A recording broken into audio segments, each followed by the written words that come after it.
Well, welcome, friends, to this week's Spiritual Gems. So, our reading this week's taken from Jeremiah 9 and 10. So, first of all, let's get a reader for Jeremiah 10, verse 21, who'd like to read that for us. Thanks, Brother Lee. For the shepherds have behaved senselessly, and they have not inquired of Jehovah. That is why they have not acted with insight, and all their flocks have been scattered.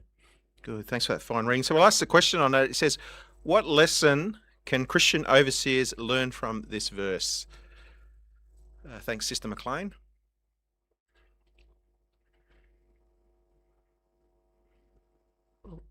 Unlike the shepherds in Jeremiah's day who did not inquire of Jehovah, elders today make the Bible the basis for their teaching.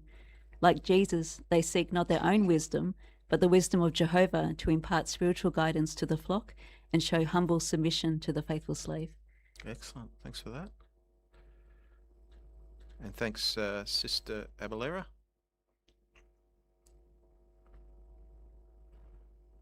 And one thing important point from Jeremiah 10:21 for Christian overseer is that an overseer they should always seek Jehovah's guidance and show genuine concern from the flock, and without relying on God's direction from the Bible, his oversight may not be as effective and the congregation could be affected. Excellent. So I think we've covered that point nicely. So let's move on to we'll open it up. What spiritual gems from this week's Bible reading would you like to share? Thanks, Sister Kreider.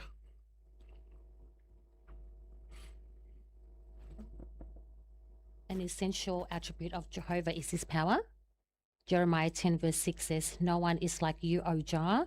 You are great, and your name is great and mighty." Jehovah's name here is described as great and powerful. His ability to act and carry out his will is unlimited. So we can be certain that in the future, his purpose will be fulfilled. His name will be vindicated, all by means of his power. Excellent. Good. Thanks for that. Thanks, Brother Tackle Miriam. Brother Philmon. Yeah, Jeremiah 10:30 is well-known verse that tells us humans cannot successfully direct their own steps. But what stood out for me is that Jeremiah wasn't just talking about people in general or the leaders at that time, because in verse 24, the next verse after what he said he asked Jehovah to correct him. So Jeremiah knew that he personally needs Jehovah guidance. So that made me think for myself, do I genuinely look to Jehovah for guidance when I'm making decisions? Good. Thanks for that application as well, personal application. We'll have Brother Finney on Zoom. Thanks. Yes, another angle I had on Jeremiah 10:6 was that Jeremiah was instructed there again to point out to the Israelite people that it was only Jehovah that could show them the right way to act. All they had to do was to follow Jehovah's advice for a better life. And this is similar to people today. All they need to do is to know what Jehovah requires of them, put that into effect for everlasting life. And of course, that's part of the work that we do today, is to show them how to achieve this. Good. Thanks for that, Brother Ray. We appreciate that comment. Thanks, Sister Marika. In 10 verse 2, Jehovah is reminding us to be careful not to adopt the thinking, attitudes, and values of the world. So just because a practice is popular or widely accepted does not mean that it is acceptable to Jehovah. And we can apply this verse by regularly examining whether our choices, goals, entertainment, and conduct are being shaped by Jehovah's principles or by the world's thinking. Yeah, good. Nice application as well. Thanks, Sister Sarah. In Jeremiah 9:25, Jehovah says that he is the one showing loyal love, justice, and righteousness in the earth.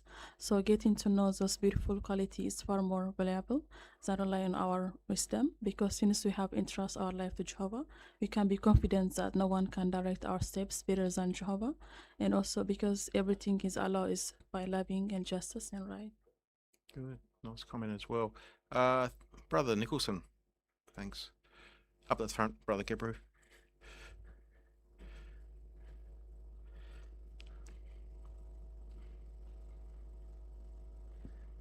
see in Jeremiah 10:8 how Jehovah feels about those that don't rely on him, and they should have known better. He says they're unreasoning and stupid, but it then says instruction from a tree is an utter delusion. And that's a reference to idolatry. So they carve up a tree and make an idol.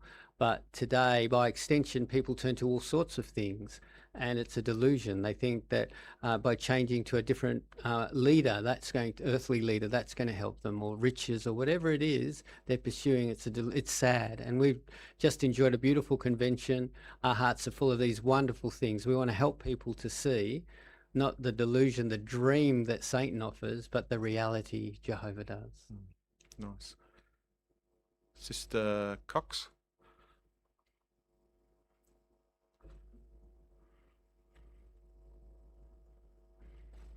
In chapter 9, verse 6, it says, "You are living in the midst of deception.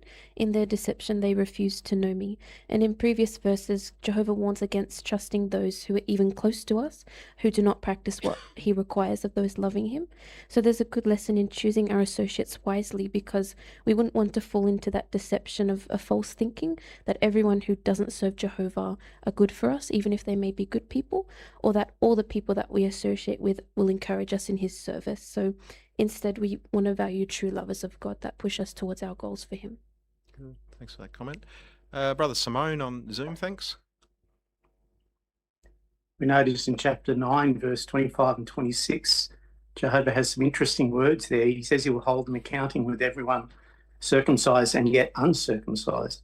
And then at the end of verse 26, he says, "For all the nations are uncircumcised, and all the house of Israel are uncircumcised in heart." So quite interesting that Jehovah views people who are unfaithful to him, even though they may have made a dedication, as similar to people of the nations who are, or those who haven't shown an interest in the truth. So they're more likely to be lined up for destruction. So it always prompts me to ask myself, how is my heart going? Am I becoming hard-hearted, or am I becoming a person who has a heart that can be taught by Jehovah? So it's a really good thing to keep in mind that we need to always remain circumcised in heart, as Jehovah always encouraged his people to do. Good. Thanks, Brother Simone. Thanks for that application as well. Thanks, Sister Kim.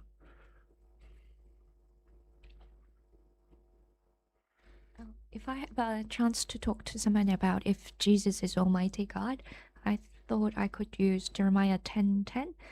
Jehovah is truly God. He is the living God. And for Jesus' position in relation to God, Matthew 16:16, you are the Christ, the Son of the living God. Excellent. Well, thanks, friends, for those gems tonight. We can see there's an awful lot in this section, but we thank you. And for those that weren't able to have a share, maybe after our program, we'll hand back to our chairman.